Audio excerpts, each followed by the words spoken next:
ابو نعیم نے بیان کیا، کہا ہم سے شیبان نحوی نے، ان سے یحییٰ نے، ان سے ابو سلمہ نے اور ان سے ابو ہریرہ رضی اللہ عنہ نے کہ قبیلہ خزاعہ کے لوگوں نے ایک آدمی کو قتل کر دیا تھا۔ اور عبداللہ بن رجا نے کہا، ان سے حرب بن شداد نے، ان سے یحییٰ بن ابی کثیر نے، ان سے ابو سلمہ بن عبد الرحمن نے بیان کیا اور ان سے ابو ہریرہ رضی اللہ عنہ نے بیان کیا کہ فتح مکہ کے موقع پر قبیلہ خزاعہ نے بنی لیث کے ایک شخص ابن اثوق کو اپنے جاہلیت کے مقتول کے بدلے میں قتل کر دیا تھا۔ اس پر رسول اللہ صلی اللہ علیہ وسلم کھڑے ہوئے اور فرمایا، اللہ تعالیٰ نے مکہ مکرمہ سے ہاتھیوں کے شاہ یمن ابرہہ کے لشکر کو روک دیا تھا، لیکن اس نے اپنے رسول صلی اللہ علیہ وسلم اور مومنوں کو اس پر غلبہ دیا۔ ہاں، یہ مجھ سے پہلے کسی کے لیے حلال نہیں ہوا تھا اور نہ میرے بعد کسی کے لیے حلال ہوگا، اور میرے لیے بھی دن کو صرف ایک ساعت کے لیے۔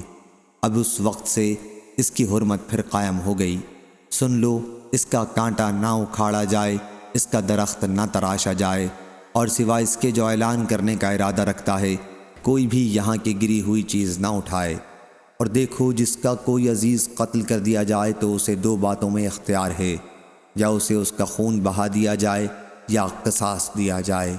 یہ بات سن کر اس پر ایک یمنی صاحب ابو شاہ نامی کھڑے ہوئے اور کہا، یا رسول اللہ صلی اللہ علیہ وسلم، اس واعظ کو میرے لیے لکھوا دیجئے۔ حضرت صلی اللہ علیہ وسلم نے فرمایا، یہ واعظ ابو شاہ کے لیے لکھ دو۔ اس کے بعد قریش کے ایک صاحب عباس رضی اللہ عنہ کھڑے ہوئے اور کہا، یا رسول اللہ صلی اللہ علیہ وسلم، اذخر گھاس کی اجازت فرما دیجئے، کیونکہ ہم اسے اپنے گھروں میں اور اپنی قبروں میں بچھاتے ہیں۔